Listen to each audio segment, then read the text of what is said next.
Welcome to the Bookish Ballerina podcast, where we discuss ballet, art, stories, music, science, economics, and everything in between. I'm your host, Eleanor Stewart, and I am a rather bookish ballerina. Today, my guest is Terry Hyde, the founder of Counseling for Dancers and STEPS.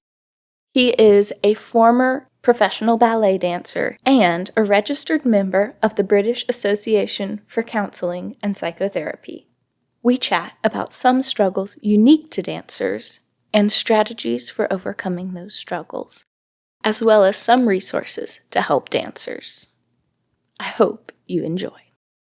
Hello, and welcome to the Bookish Ballerina podcast. Hello, Eleanor. Thank you very much for inviting me to be interviewed here. It is my pleasure. I'm looking forward to it. To start off, what is your story? What is your background? How did you get into counseling dancers? All of that. Have you got 2 hours? I'll make it short. I started ballet when I was 6 years old, and at age 10, by then I really loved it. By age 10, I won a scholarship 5 years at the RAD, the Royal Academy of Dance. After which, I then went into the Royal Ballet Upper School, senior school. And in my graduation year there, the artistic director of the Royal Ballet phoned up the school and asked them to release me to join the company. So it's really exciting. No audition. Yeah, that's incredible. I spent, I think it was 2.5 years there. And I wanted to expand my character work more because I'm only 5'5". Well, I was only 5'5" then. I'm probably shorter now with my age. And so I knew I had to develop my uniqueness because all the other boys were really tall, and I know that I wasn't going to be a prince in Swan Lake, Sleeping Beauty, and all the others. So I developed the character work. So I then left the Royal Ballet to join London's Festival Ballet, which is now called English National Ballet. I joined there as a soloist, and I was doing solo and principal roles for 3 years. And again, I got the itch. I wanted to do a bit more. I wanted to use my voice. And so during one of the summer breaks, I auditioned for a UK tour of West Side Story. Oh, the best show that I've ever been in. It's brilliant. So then I left the ballet world and did West End musicals. So West End is the equivalent of Broadway in the States, and film work and TV work as well. I then, when I retired, set up a business management organization to look after people in show business. So it was all sorts of show business, not just dancers, there were singers, actors, lighting designers. I had directors, artistic directors. I even had 2 dentists of one of the clients because they wanted me to manage their business as well. I see. So that I built that up and ran that for 15 years. And it was during that time, some of the clients would offload their personal issues onto me. So I've obviously got one of those faces that they can trust, like your hairdresser. You can sit there, look in the mirror, look at them and just tell them about your problems because they're not going to say anything. But I had no idea what to do with all this information. So after 15 years, I sold the business to take early retirement, and I got bored. As dancers do, we get bored very easily. So I was just looking through a magazine, and there was an advert for training of a Jungian psychodynamic psychotherapist. I thought, interesting. yes. So it was even after 2 years of not having that, talking to people, I thought, this is it. So then I trained for 4 years. And what was interesting, in the first year, they told us to have weekly therapy sessions ourselves. So it would help clear us out and also to understand what it's like in the patient's chair. that was really helpful, because I thought, when I looked at the itinerary, I thought, oh, I don't need therapy. Oh, boy, how wrong was I? It's years of the ballet training and the dancing, performing, etc., that created so much, and it was all held down because as dancers, we were told right from the beginning, early on training, I don't want to hear about your personal issues. I don't want to hear about your physical problems. You just get out there and dance. Mm. Or you leave it all outside the studio, when you're a Right. student. And of course that created a lot of issues. And so after 4 years of training and 4 years of weekly therapy, because I thought that first year was brilliant. So I went on to do 4 weeks of, weekly therapy as well. Uh-huh. I have a really great understanding of, life, my life, anyone else's life as well, I and love it. plus my, personal, issues that were going on even during therapy. That was so helpful. And in my workshops that I do, for dance teachers, professional dancers and vocational students, I say that you don't have to be mentally ill to come and see me. Which is true. You might just have something little in your life that you want to talk about with somebody Right. that's not going to give you advice. Your partner or your parents or anything like that. Or when that happened to me, I did this. Yeah, but we're all unique. Yes. Sorry, I'm digressing again because you asked me, what about this? Yes. So, that was in 2010 when I finished the training. And I was seeing the general population, from 2010 up until 2016, when a dancer came to see me. So no dancers, no performing artists or anything came to see me before then. I was referred all different types of people. Okay. And it was this dancer who had been discharged from a psychiatric unit with bipolar disorder. And I treated her for 6 months. And I realized then, in that second half of 2016, that dancers need therapists who are dancers because they will truly understand them, because they've been through it. They've been through all of that early on ballet training, vocational ballet training, and then into performing as well. So in January of 2017, I set up my website, counsellingfordancers.com. You've all written that down? counsellingfordancers.com. And also for listeners, I'll have all of these links and information in the description, so you'll be able to access all of this. Great. So then it was quite a struggle to get through to people. Even in 2017, there's such a stigma about mental health, generally speaking, but even more so in performing arts, because everything has to be smiling eyes, and everything's got to be lovely. Right. You mustn't talk about that. I mean, people are off from injuries and there's a new casting goes in. But it's just not spoken about. And so it was a real uphill struggle to get through to dance companies, to vocational schools, because they just wouldn't want to talk about it, because if they think they've got mental health issues, usually because of bad training, bad teachers, then they're going to get a bad name. They're a business, whether they're a dance company, whether they're a dance studio, whether they're a college, they are a business. And so if they have bad reviews about anything like that, then they're worried about not getting the students in, and not selling tickets if they're a professional company. Yes. So that there was that, and it's slowly getting there now. And then COVID came along, and I was seeing over the COVID lockdown periods, those years, I was having about 1,000 sessions a year. Wow. And a lot of them, of course, the dancers aren't working. The students aren't in school. And the cost of the schooling is expensive, and parents couldn't afford therapy. So a lot of the therapy sessions were either free or reduced rate. And I thought, I can't go on like this. So I built an app called Help for Dancers. Now the app isn't working anymore. I got 12,000 downloads on that, and it was free.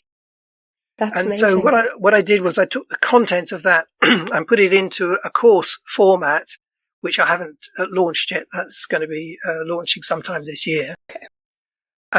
Unfortunately, you're going to have to pay for that, but it's not going to be much. Only a couple of dollars, pounds, euros, yens, whatever they buy it at. And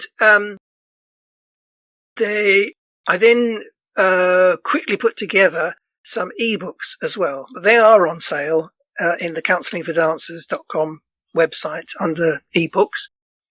Again, they're very reasonably priced. And it then got to the point where I thought, I can't do all this by myself. So 2 years ago, I set up a charity. I was the founder and the CEO. And just this year, we started doing the three things that I proposed to do, which was the workshops. And this is for the UK at the moment. We're starting in the UK. We may expand abroad. So my counsellingfordancers.com business is all abroad now, all outside the UK. I see. STEPS, STEPPS, is just for the UK, the charity work there. So it is workshops in the same basis of vocational schools, so age 13 upwards, and for dance companies as well. Then there is the therapy sessions, and we've got a fixed rate for £45, which is very reasonable. We're searching for funding at the moment so that it enables people that can't afford even £45 a session to have 6 free sessions. That's incredible. I have gathered together here in the UK 4 other therapists, trained counsellors and psychotherapists, who either have been professional dancers or have been in the performing arts in another way, so that they have a great understanding. One of my counsellors, who's had 30 years experience, is the mother of a vocational ballet student. Aha. So she has a greater understanding from the other side of things. So and the final thing, which is launching next week. So those 2 have already been launched this year. And next week we'll be launching the availability with a code, which you'll find on the STEPS website. So it's steps.charity, but as you said, Eleanor, you'll put it out, type it out. Yes. Is the mental health first aid training. So that I advocate that every dance school, or in America you call them studios, every dance studio should have at least one mental health first aider. You know, you've got first aiders. Right. If anything happens to the physical body, but it's not, people don't think it's necessary to have a mental health first aider. So what I've done is I've negotiated with Transpire Training, who will be the supplier of that training. I've negotiated a lower rate, so a higher percentage discount than you can get on the market, so that many people, so freelance dancers, freelance teachers can do it, as well as parents, I suppose. But you'd have to go through the code that we've got through our website to their website, put in the code, and then you'll be able to do online training. And if you are near the bases that they have around the UK, you'll be able to do face-to-face training as well. And I think those are the 3 things that that have started with on STEPS. Very neat. What does mental health first aid entail? So what are participants trained to do, and how can that help? They are not, let's first of all say, they are not trained as counselors. They are trained to recognize mental health issues, either in the youth, because there's two types of training. There's youth, and then there's adults as well. So it's to recognize and what you can do and say, also what you don't say and what you don't do as well. And then once you've recognized it and you've done what you need to do or not do what you shouldn't do, you then are able to signpost them to wherever within their location, or like steps counselling is online. It's all online, and so from that point of view, the stages are. So someone cuts their knee, you know how to have a plaster on it, or you say that needs stitches. We'll phone the ambulance service. And so that's all that mental health first aid is, but it gives you a great background of all mental health issues and what to look out for. So it's recognizing and then sending them to someone who can help. Yes. Okay. Very neat. Very neat. All right. I would like to take a brief detour for my personal edification. You mentioned your training was primarily in Jungian psychology. I've heard, and you can speak more into this, I've heard that is more applicable to people with creative temperaments.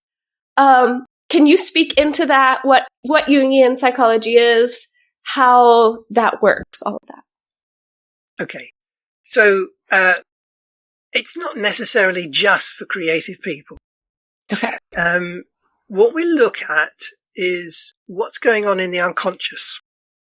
So anything that happens to us. So as adults, we act as adults, but our reactions to anything, any situations, anything that someone says to you or what you see, our reactions are childlike because that comes from our child, which is everything in our childhood, even going back to in utero, is recorded in the unconscious. So if your mother was going through a difficult time and was very anxious, then that will come through to the fetus. And it's not necessarily you're going to be an anxious person, but you could be susceptible to being anxious. I see. And so when people come to me, they come to me with symptoms: eating disorder, anxiety, depression, and any of the symptoms of mental health. Mm-hmm. So I acknowledge that, but I find out what's going on underneath to trigger off those symptoms. And so I've just had a patient, and you call them patients in America. We call them clients. Unless you work for the National Health Service, then you can call them patients. Oh, semantics here. So we have this one did have an eating disorder. Okay. And she was being treated up for 3 years with CBT. Now, I use CBT techniques. I don't advocate that CBT should be used as a standalone therapy, because she did it for 3 years and she said it didn't work.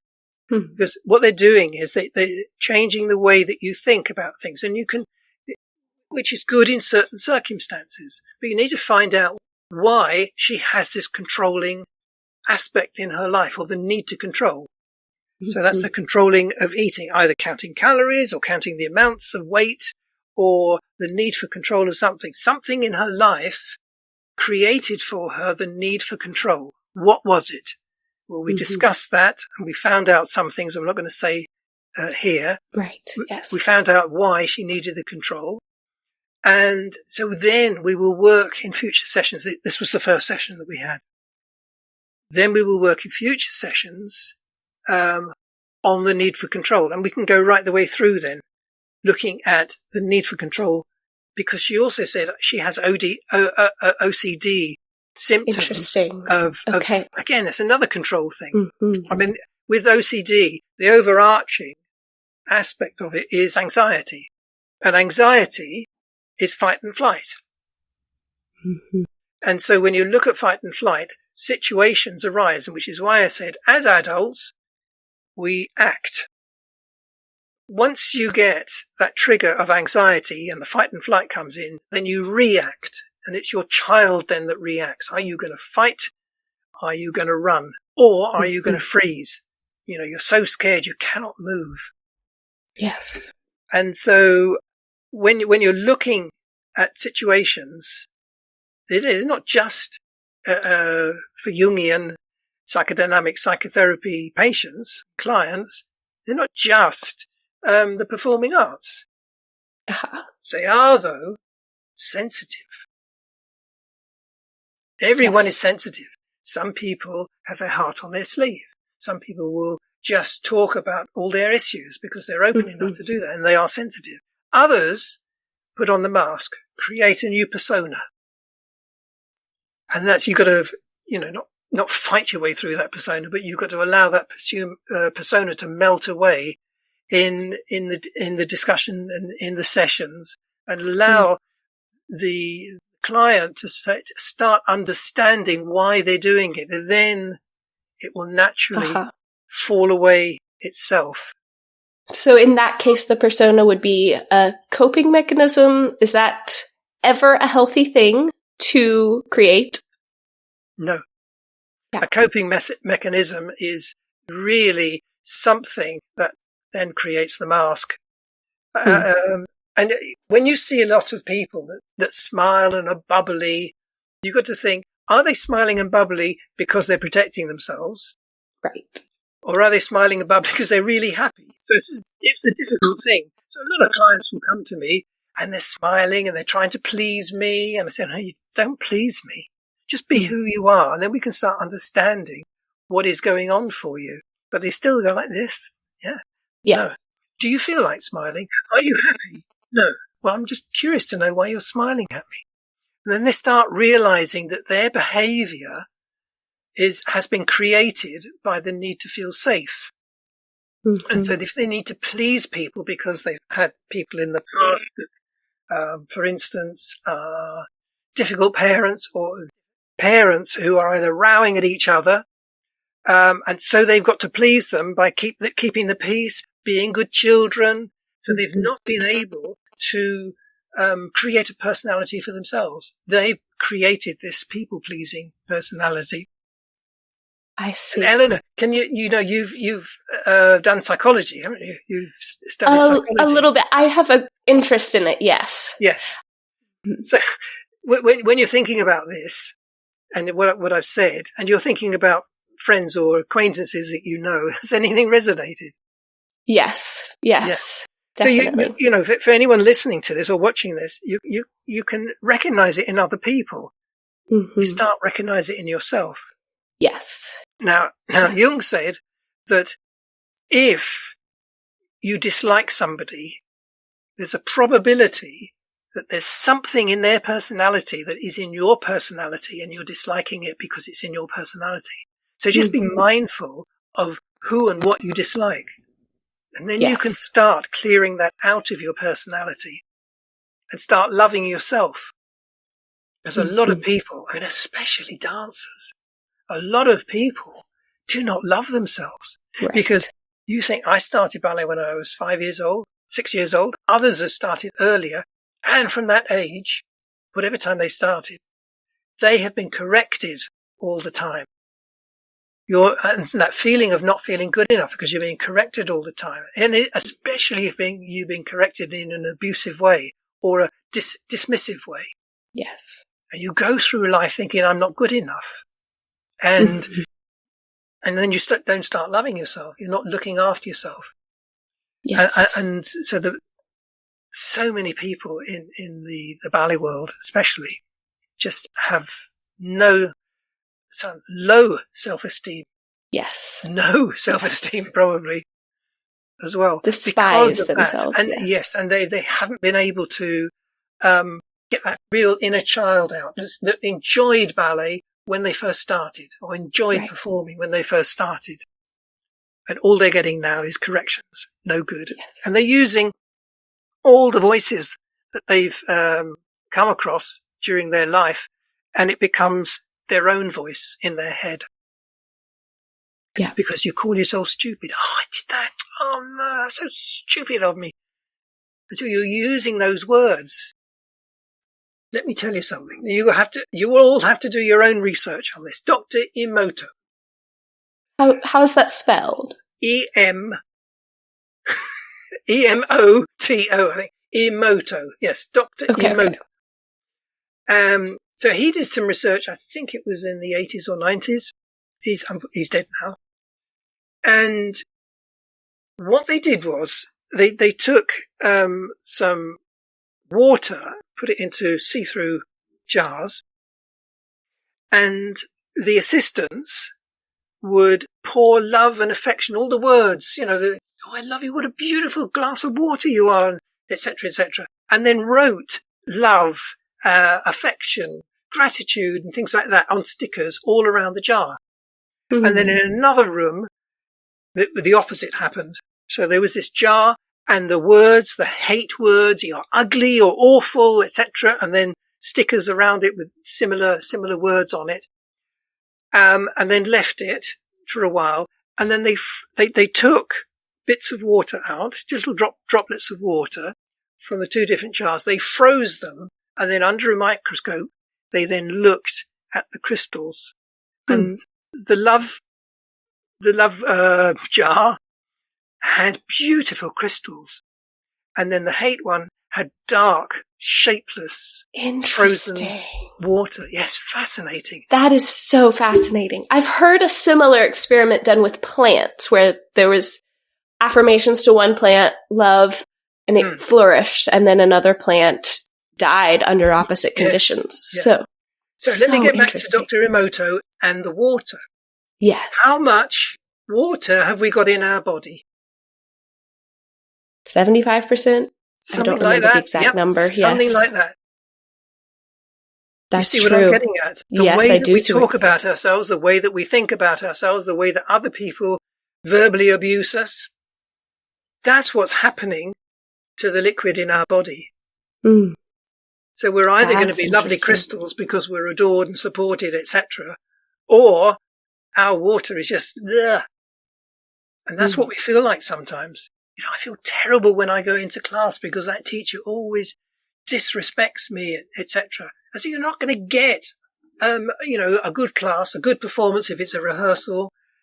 And so just give them support. Mm-hmm. Don't have a go at them all the time. Yeah. Oh, that's to the teachers, the artistic directors, the ballet management as well. Yes. And choreographers.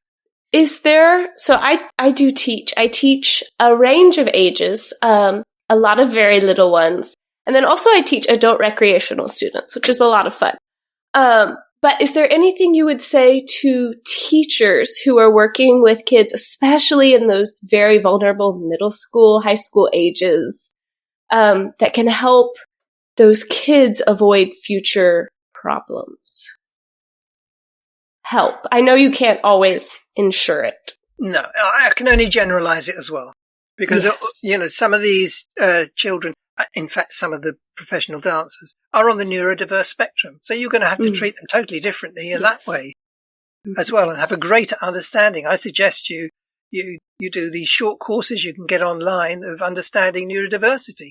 And there might be some teachers' courses as well, understanding students' neurodiversity. So, but that's just another suggestion. But if you can correct someone in a kindly way and in a supportive way, that's going to be totally different to shouting at them. I mean, I was saying that to some teachers. Yes, but you've got to shout over the music. So you then say before class, not necessarily every time, but for the new students, I will be shouting over the music to give you corrections. I'm not shouting at you because you're useless or anything like that. So an explanation so that they understand what the shouting is all about. Because they may have a very abusive childhood and a very abusive home life that they're escaping to do dance classes.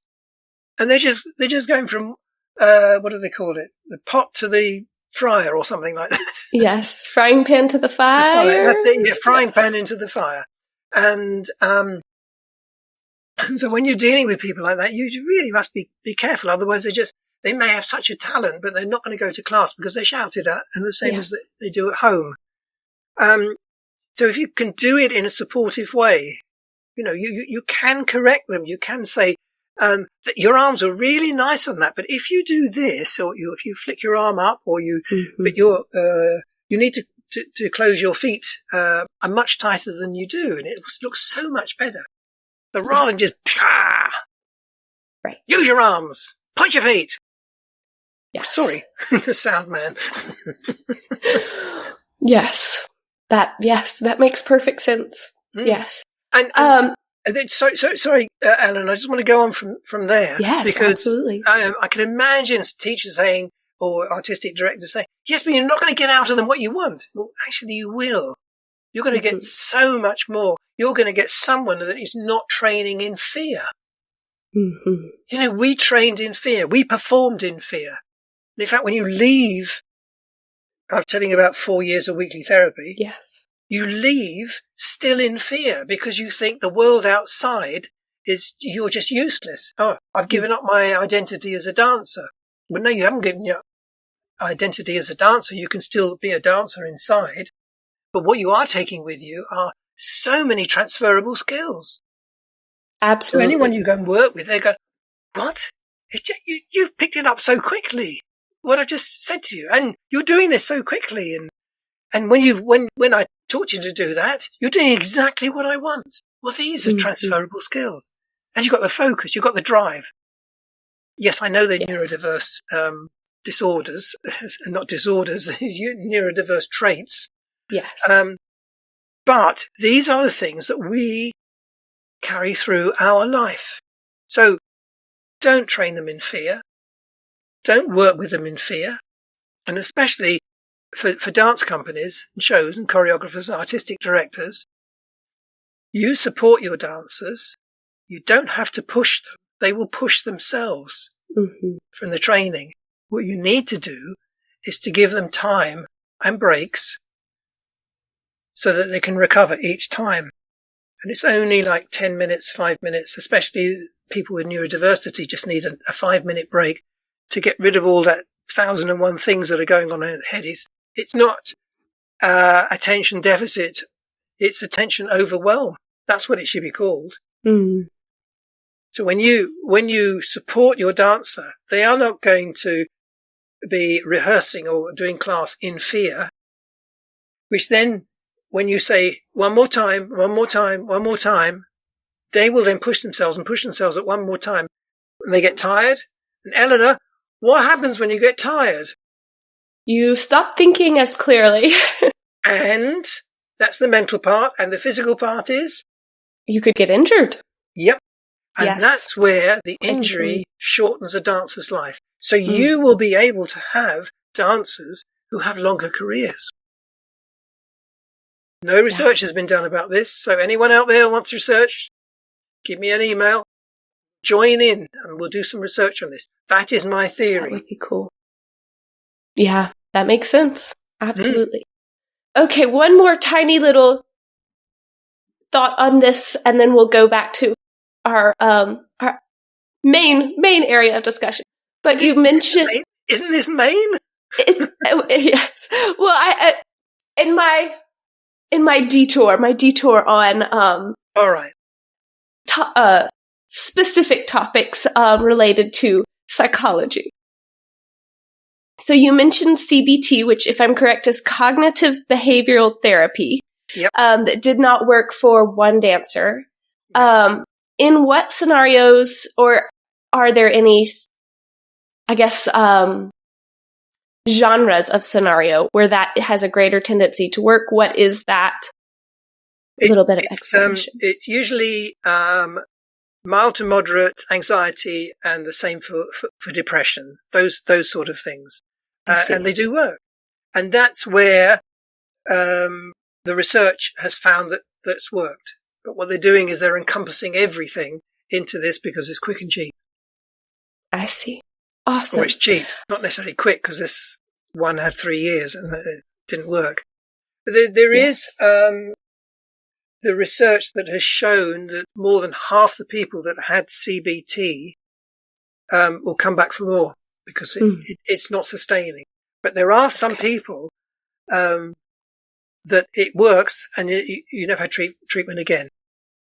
It's just too generalized a treatment, because a lot of people need more specific as to why they're like that. That makes sense. And it does help with the symptoms. Okay, that makes sense. Very cool. So what are some things that you think it is important for dancers to know about mental health, just in their career field, whether they're students, whether they're professionals? What are some important principles to know? How to breathe. Not necessarily breathing dancing, but using breath techniques to help them with any anxiety. So anxiety is worrying about the future, but it is triggered by the past. And depression is what has happened in the past and you still haven't got over it. I'm just generalizing. Because some things, like bereavement, you can get depression from. So that's present, really, from that point. That's not in the past. But then from after that, the missing somebody can create the depression there. Mm-hmm. And when you think about bereavement and grief doesn't necessarily mean bereavement in the respect of, especially for a dancer, because we move through so many transitions, and each transition is a grieving process. So if you have a family that you were brought up in that dealt with matters of sadness and that were open and talked about it and worked through each process of bereavement, if it's a lost pet, grandma dies, anything like that, and they show their emotions and they discuss it. How are you feeling, etc., rather than sweeping it under the carpet and get on with your life, that type of thing. Then someone who understands how to deal with grieving will go through each transition and deal with the grieving process. So when you finish a career, as I did at age 29, I just got on with it. Next thing. What's the next thing? Okay, let's start a business. So the ballet training created that for me. Right, we've done that. Let's go on to the next bit. But I buried it. Didn't deal with any of those transitions throughout my life. And then I realized when I had those 4 years of weekly therapy, that's what you've got to do. And so I'm using that to convey to the workshops or the clients, therapy clients. And I got myself lost now. So can you just drag me back on track again? I went into grieving, didn't I? Yes. So when you're looking at all the different symptoms of something, you will then be able to understand what's going on for you. So you get a feeling inside you, which feels like anxious. Let's take the simple thing. Audition, competition, exam, performance, all those anxieties. Mm-hmm. What are you anxious about? And then you go through, I do this in the workshops, and in the therapy sessions, you go through what it is that they're anxious about. You find out actually there's nothing too anxious about to do with the performance, exam, competition.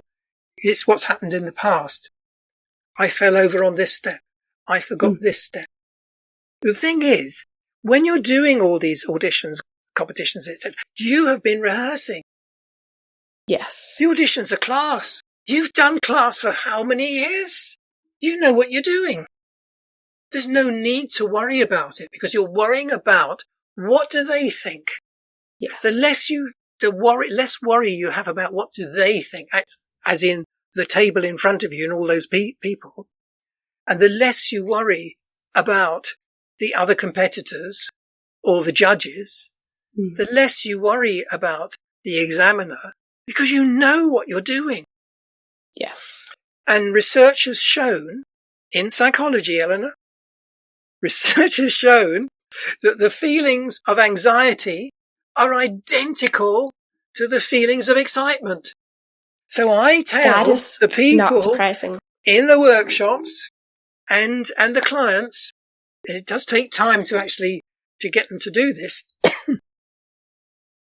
When you get that feeling, you say to yourself, I'm excited. I'm excited about the competition. I'm excited about the performance. I'm excited about the exam. So the brain that doesn't understand what's right and what's wrong, it doesn't understand what's real and what's fictional, what's imaginary.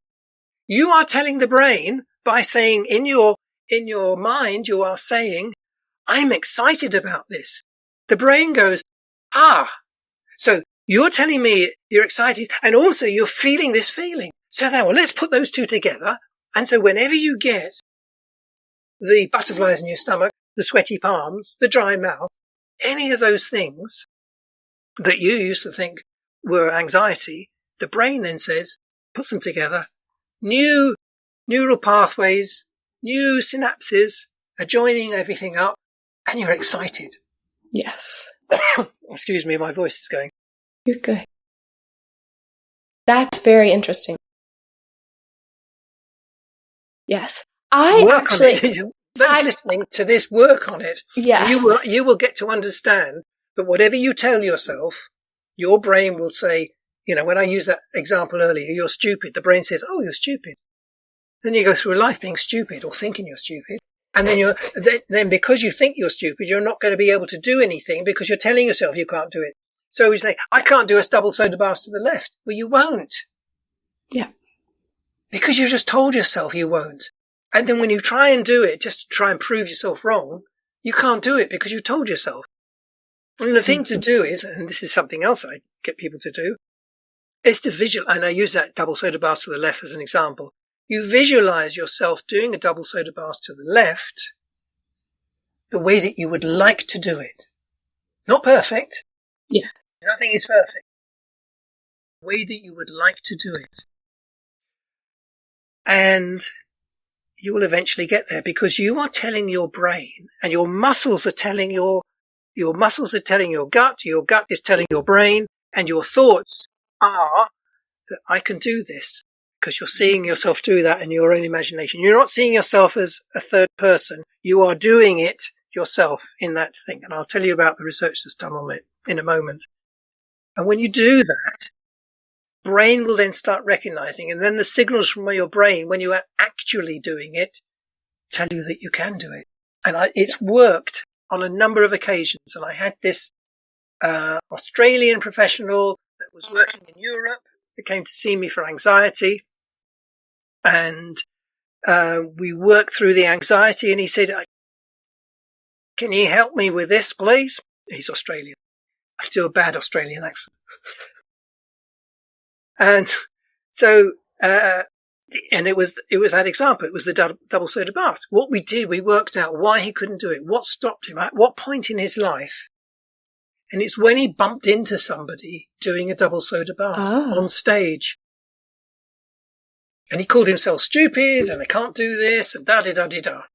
And that's what created it anyway. So in one of the sessions, we went through that visualization. And a number of times, it's just over and over again to get your brain to recognize what is happening.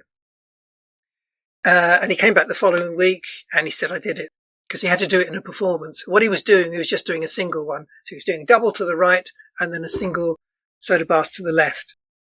I see. And any technique can be done in that way. Any technique at all. So let me get back to the research that was done on it. I think it was the 80s or the 90s. I can't remember which. In America, the athletes, they were researching on the brain messages from the brain to the muscle. And,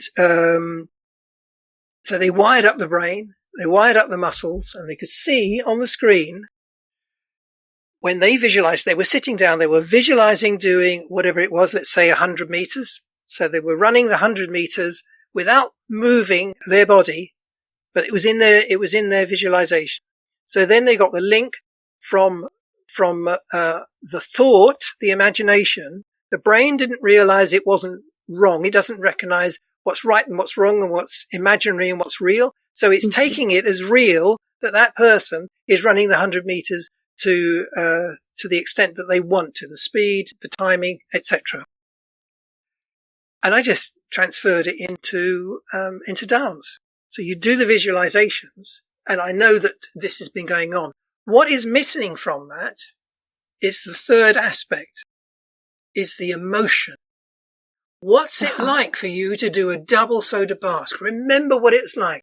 If you want to do 6 pirouettes on point, you do the 6 pirouettes and you say, what is it like for you to do 6 pirouettes? Oh, it was fantastic. Okay, so remember that fantastic feeling. Now visualize it, doing the 6 pirouette and bringing that emotion into it as well. Mm. So you're joining everything up, and then the brain recognizes all of this as a joined up thing, that you can do it. And you feel wonderful when you do it, even though you haven't done it. And then when you do it, that's when it all comes together. Yes. That's really neat. You spent so long training to do these things. If it's a variation, you spend so long rehearsing it. Absolutely. You've listened to the music. The music is in your body. The training is in your body. All you have to do is enjoy it as well. Go on stage and enjoy it. And if you enjoy it, the audience is going to enjoy it. If you enjoy it, the artistic director that's auditioning you is going to enjoy it. Mm-hmm. And the examiner. And the judge. They're going to enjoy it. They're not necessarily going to put you in first place, but they're going to enjoy it. And that's all that counts. And the other thing that counts, which is most important, you enjoy it as well. That's why you started dancing, because you enjoyed it. You had fun. Don't lose the fun aspect.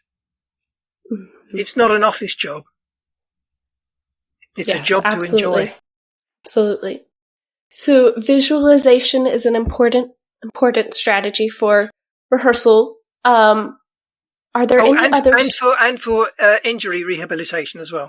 Ah, interesting. Because then the body recognizes, I can do this again. I can do this because you're visualizing something. There's this wonderful thing. I don't know what it's called, but they're retraining people that have lost the use of an arm or a leg, and they put a mirror. I've heard of this. Have you seen it? Yes. Fantastic. Yes. So the left hand works well. And so you've got the left hand, and then you've got the mirror on the left hand. You have your other hand on the other side. So all you're looking at is a mirror version of your left hand, and you're moving it. And the brain thinks it's your right hand that's moving. Yes, because it sees in the mirror. Absolutely fantastic. Mm-hmm. That really is. So crazy. Mm-hmm. Very cool. Are there any other strategies, things that are helpful as general principles? Reframing anxiety as excitement because it's the same emotion or same feeling. Visualization. Are there any other general strategies you would like to share? I've done the ones that I've already talked about, loving yourself. Yes. Using the supportive words to yourself, either in thought or in actual words. There is, havening. Okay. And this is stroking downwards. And when you're stroking downwards, you use your first name and you say, I love you. So in this way, you say, Terry, I love you. Terry, I love you. And invariably, the people that are doing this in the workshop or in the therapy sessions get embarrassed about it. So you need to do it in front of a mirror, not in the therapy or the workshops. You do it at home. And the best thing is to actually vocalize it, not think it. I see. And when you start doing that, some people will start tearing up because they've never thought about loving themselves. They've either thought about, I'm not worthy. I give my love to other people. You've got to start loving yourself. If you don't love yourself, who is going to love you? And it comes across the stage, the studio, Yes. the competition, whatever. It comes across if you don't love yourself. The smile is not enough. It has to come from inside. Mm-hmm. So that's another tip. If you're unable to, at the beginning, to start controlling your anxiety, you need to learn different breathing techniques. And I meant right at the beginning about when I said about breathing. There are different breathing techniques. So the shortest one to learn is breathing in 3/4 full and then doing a short breath afterwards. So it resets the sympathetic nervous system. Uh-huh. So I'll do it for you if I can. Shall I roll back a bit? I'll roll back. Yeah. Go for it. Okay. And it's that short one at the end. And then you breathe out slowly through pursed lips.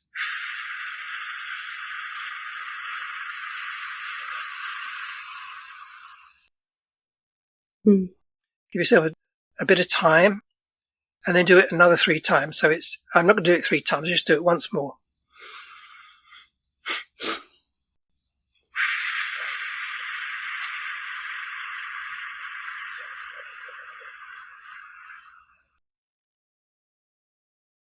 Okay, that's one of them. Yeah. Second one is a well-used one, except they use strange numbers. And because, I was a dancer, I work in 4s because they're using an odd number like 7. And I think for a dancer, it's easier to learn, unless, of course, you're doing Stravinsky or something. A 7 might come in and a 9 and an 11. Yes. I did Rite of Spring, and it was counting all the way through. It's quite something. Yeah. Anyway, so it is breathe in for 4, hold for 4, and then breathe out slowly the double amount, 8. I see. And because we just did the long breathing out, and it's the slow out breath that reduces the heart rate. So you're going to breathe in, real big breath in for 4. No, sorry. Yes, for 4. Hold for 4 and breathe out for 8. And then do 4 normal breaths. And then repeat that another 3 times. Right? That's a slightly longer process than the short intake of breath. Another one for anxiety is, and this can, all of you should learn it. Because it's not necessarily for yourself. If someone has a panic attack with you, you'll know what to do for them. Yeah. But you practice it yourself, and it's like a fire drill. You learn the fire drill in case there's a fire. Yeah. Because it'll come automatically. So you do this practice yourself. So you've got 2 breathing exercises there. Another one, if you're near a sink, a basin, cold water, ice cold water, is just to throw it over your face. Because again, that resets the sympathetic nervous system. Okay. Just throw it over your face. It's a shock thing.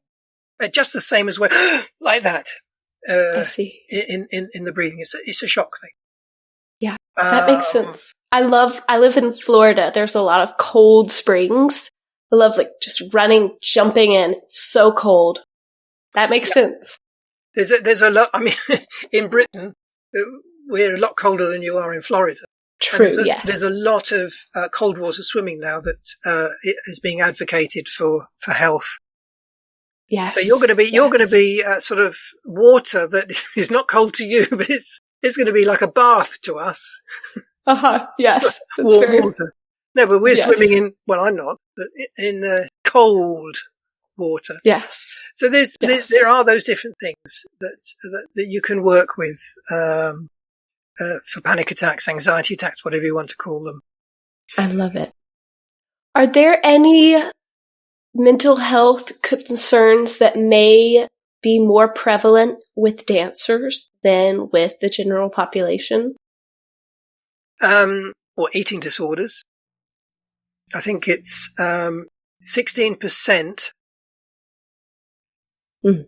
12% of the general population have eating disorder. I think that's what it is. I'm talking about UK now.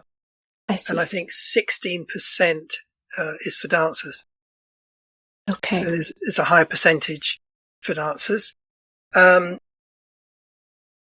we're still looking at why. Mm. So you've got, the main thing is, I've got to look stick thin. And the other aspect is, why are you so controlling about yourself? What's happened to you in your life that has made you so susceptible to what people say about a dancer's body? That makes sense.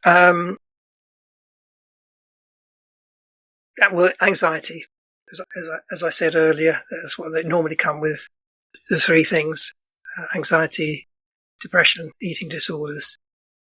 Aha. I know we spoke about your organization's counseling for dancers and steps. Are there any other resources? I'll link all of that. Are there additional resources that might help? Obviously, dancers generally have fairly low income. That might help dancers get resources if they need to. The difficulty with your audience is mostly the States, isn't it? Yes, primarily. The difficulty there is that no therapist, whether physical or otherwise, a mental health therapist, is allowed to practice outside of their state. There's the difficulty. So the resource would be, I've forgotten their name. So we've got IADAMS, the International Association for Dance Medicine Science. Okay. So they would have lists of therapists, whether physical or mental health therapists, in the different states. I will link this as well. Okay. Doctors for dancers do exactly the same thing, but they don't do the research. So IADAMS are dance scientists. Okay. They do the research, and they have annual conferences around the world where people will read the papers. Interesting. The scientific papers, not the newspapers, scientific papers of their own research. Doctors for dancers are just, I think they go around, I think, different competitions, and do talks, things like that. But they have their list of practitioners, both physical and mental, in the different states. That's great. That is great. I can't think of any. I can't think of any other ones. That's okay. I'm not saying that they're going to be cheap or they do discounts or anything like that. That's just for you to find out. Yes. And if anyone has any they want to share, they can email them. And if you think of any more, you can email, and I can link that as well below. Yeah. And if anyone wants to email me about issues that they've got, there is no charge for an email.